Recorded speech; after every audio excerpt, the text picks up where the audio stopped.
On this episode of the Getting Rooted podcast, self abandonment doesn't usually look like walking away from yourself. It looks like slowly leaving yourself behind while taking care of everyone else. Last time we talked about why we keep putting ourselves last. Today, we're going one layer deeper because putting yourself last isn't the end of the story. It's the beginning of something with a name: self abandonment. And it's not the same thing as burnout. Burnout is the symptom. This is what's underneath it. Let's get rooted with Getting Rooted, Rooted Podcast. Hello, and welcome back to Getting Rooted.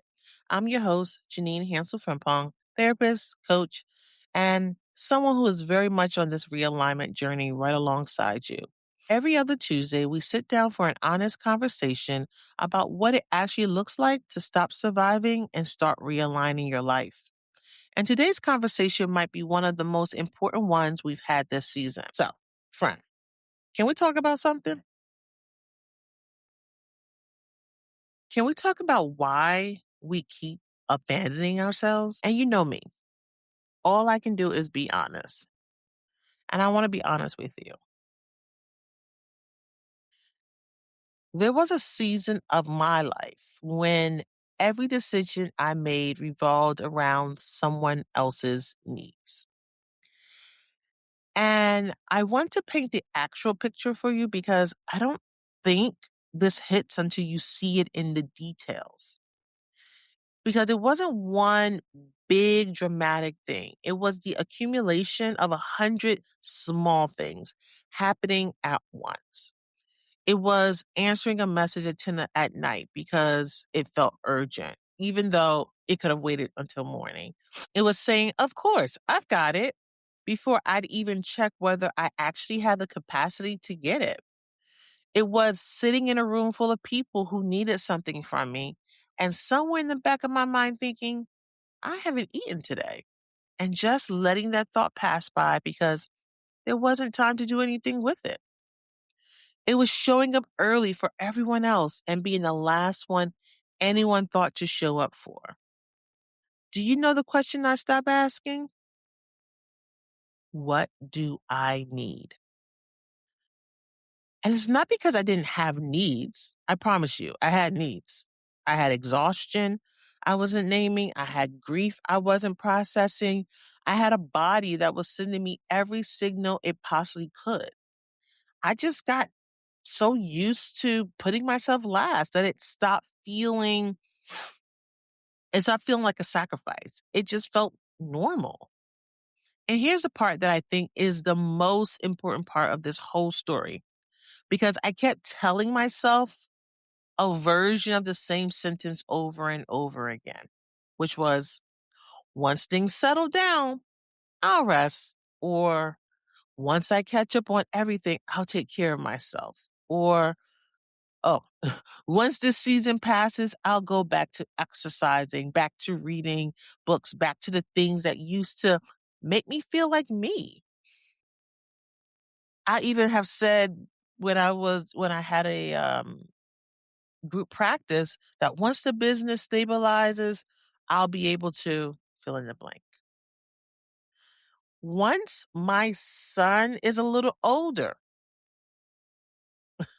once I'm not needed quite so much, then. But then kept moving. It always does. There is no version of adult life where the list finishes itself and hands you a permission to rest. I know that now. And I did not know that then. And I remember the exact moment it clicked for me because it wasn't this dramatic, over the top moment. It wasn't a crisis that was happening. I was just sitting in my car in a parking lot. The engine was off. And before I was supposed to be on for the next thing, I had this quiet, almost embarrassing realization. I wasn't making one big decision to neglect myself. I was making hundreds of tiny decisions every single day. And every single one of them said the same thing: everyone else first. And it wasn't because I was weak. It wasn't because I didn't care about myself, but because somewhere along the way, putting myself last had became so automatic that I didn't even experience it as a choice anymore. Now, the thing is, if any part of that sounds familiar, I want you to hear me say this clearly, because you're not alone in it. And you're not being, what's the word they use, dramatic for feeling the weight of it. Because I've sat across from so many women in the therapy room, in coaching sessions, in conversations after church, in my DMs after my podcast go live, who describe some version of exactly this. And it doesn't matter what your specific role is. It shows up if you're a mom. It shows up if you're a single lady or a woman and carrying a household alone. It shows up if you're leading a team or leading a ministry or building a business or even caregiving for someone you love, or all of it stacked on top of each other at once. And here's what I want to name today, because I think it's the missing piece in most of the burnout conversations we hear. Because this is not the same thing as burnout. This is what happens before burnout, right? This is what self abandonment actually looks like in real life. And it really looks like what we picture, right? We picture self-abandonment as some big, obvious moment, like walking away from your dreams or giving up on yourself completely, like a clean, dramatic break. But that is almost never what it actually looks like. What it actually looks like is so much quieter than that. It's the automatic yes. Before you've even asked yourself if you had the capacity, it's the postponed need, the doctor's appointment you keep pushing, the conversation you keep avoiding, the rest you keep promising yourself later. It's the feeling you talk yourself out of because you generally do not have time to feel it right now. It's the dream you keep saying someday to, until someday quietly stops meaning anything at all. And none of these moments feel like abandonment while they're happening, because each one of them on its own feels reasonable, right? It feels responsible, even. It's only when you step back and look at the patterns across weeks, across the months, even the years. And that's when you see what actually's been happening. Now,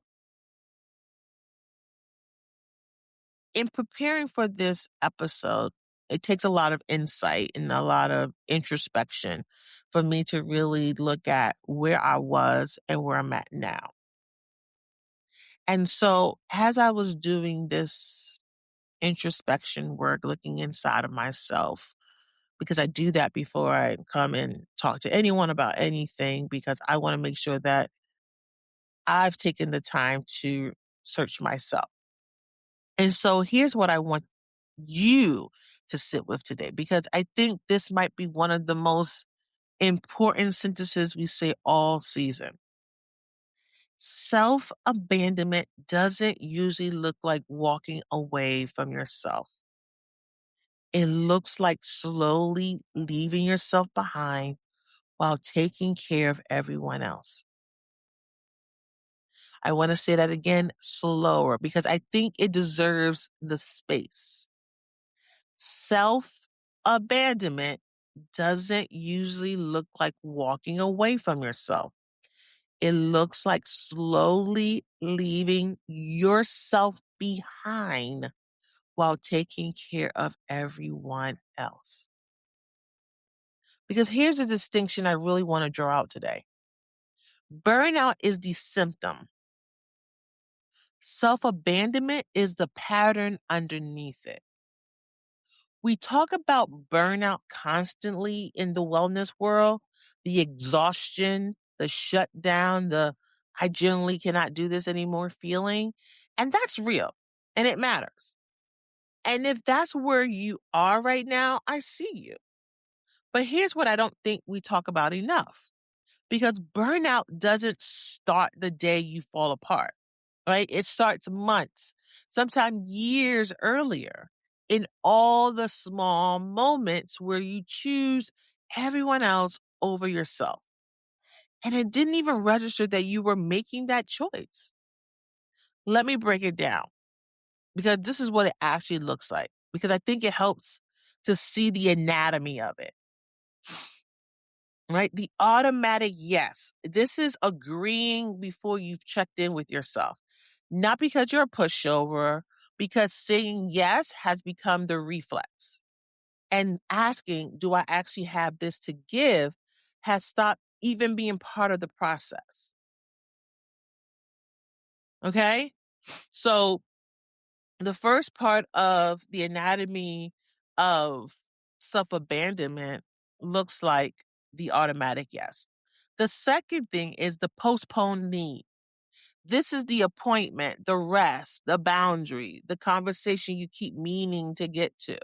Not because it isn't important, because everything else always seems to be more urgent every single time. Okay. The third part of the anatomy is the ignored feelings. This is the sadness, the resentment, the grief, the anger you notice, and then immediately set down because there isn't a room. There's no room to be angry right now, right? And it's not because the feeling isn't valid, because you've trained yourself to function without processing it. Sound familiar? The next part of the anatomy is the delayed dream. This is the thing you used to want for yourself: the class, the trip, the creative project, the relationship, the career shift. That quietly moved to Sunday and then quietly stopped being mentioned at all. When was the last time you even thought about those things? Any one of these by itself is completely human. But all four compounding every day for years, that's how a woman who deeply loves and cares for the people around her ends up completely disconnected from herself without ever making a single decision that looked like abandonment from the outside. So I want to be really clear about something, because I don't want you to walk away from this episode thinking the takeaway is stop caring about people so much. And this isn't a lecture about boundaries you should have set 5 years ago. If you're someone who gives a lot, a mom, a partner, a caregiver, a leader, a friend, a therapist, a business owner, that capacity to show up for people is not the problem. It's actually one of the most beautiful things about you. And I don't ever want to talk you out of that. The problem isn't that you show up for others. The problem is that somewhere along the way, you quietly stop being on the list of people worth showing up for. You didn't decide that on purpose. Nobody sits down and thinks, I'm no longer worth taking care of, right? It happens by omission and not by intention. It happens because the list got long and you were the only name on it that could be moved without anyone ever noticing. So here's a reframe I want to leave you with. Taking care of yourself isn't the thing you do after everyone else is taken care of. It's not some reward you unlock once the list is finished, because the list is never finished. And you'll continue to hear me say that. The list is never finished because there's some phenomenon that makes us believe that there's this list and there's a beginning and end to it, right? We feel like a list should have a beginning to end. But in life, in adulting, there's no such thing, right? There is no version of your life, no matter how organized you get, no matter how much you accomplish, where the list finally says, done, and hands you permission to rest. There is no such thing.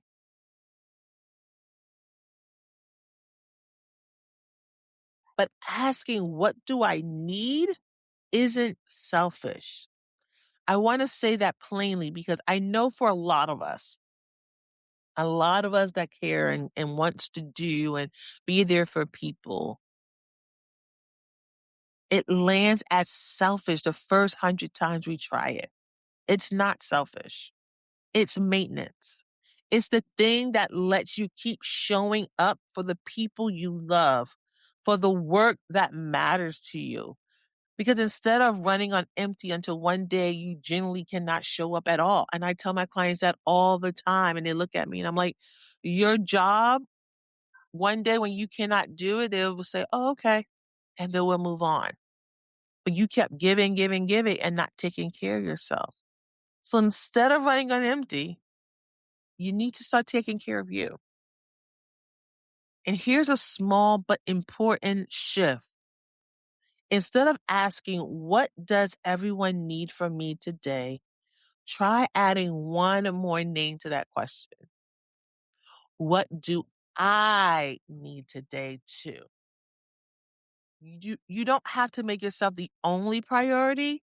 You just have to stop being the only person left off the list entirely.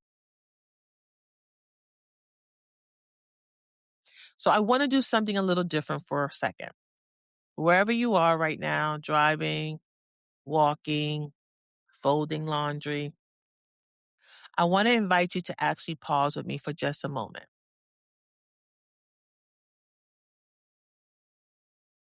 Okay? You pause? Good. Think of one thing right now that you've been postponing. Just one. It might be small, like a phone call, an appointment, 5 minutes of quiet.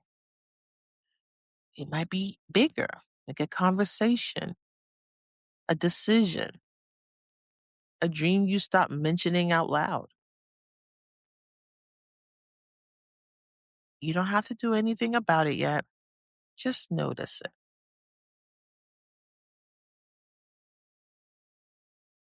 Let yourself see it clearly. Maybe for the first time in a while.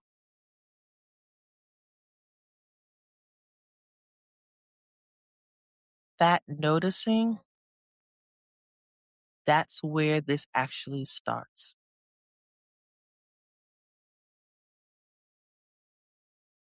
You don't have to overhaul your entire life to begin. You don't need a 5-step plan or a total life audit. You just have to start asking the question you stopped asking. What do I need? Ask it once a day this week. That's it. You don't even have to act on the answer every time. Just start asking it out loud or in your head and let yourself get used to hearing your own answer again. Now it's time for the Rooted Recap. All right, let's get into the Rooted Recap, the part where I bring it all home. So, one truth to carry with you. Self-abandonment doesn't usually look like walking away from yourself. It looks like slowly leaving yourself behind while taking care of everyone else. I want you to write that out and put it somewhere that you continue to look at it and see it and remind yourself. On your refrigerator, on your mirror in your bathroom, on your screensaver, on your phone, or on the computer, whatever it is, or wherever it is, I want you to write it out. Make it plain. Okay? And this week's invitation is that once a day this week, I want you to pause and ask yourself the question, what do I need right now? You don't have to act on the answer yet. Just start asking. Just start asking. You'll be amazed what may come up. And before we meet back here next time, I want you to ask yourself, where in my life have I been saying yes automatically without checking in with myself first? It's kind of like an automatic withdrawal, like when they recurring payment. Like that's what it has become. You automatically say yes without thinking, is there money in the bank? Is there money in the account? Right? Like, so I want you to check in with yourself. Where are you saying yes automatically? So if this episode names something you've been living without having words for, that's not something to fix overnight, and it doesn't need to be at all. It's the beginning of rooted living, learning to stop holding everything together and start making the small, sustainable changes that let you breathe again. And if you're listening to this and thinking, okay, I get it, Jeanine, but I need something I can actually use in real time when I feel like this, I got you, girl. I have a simple 5-minute overwhelm reset for exactly that. And guess what? It's free. Click the link that's in the description of this video. And if this episode names something you're ready to actually do something about, there's also an application in the description of this video. And that's where we work and do some deeper work together. When you're ready, no pressure, just a real next step whenever it's time. So stay rooted in your truth and take care of your mind. And I'll see you in the next episode. Bye-bye.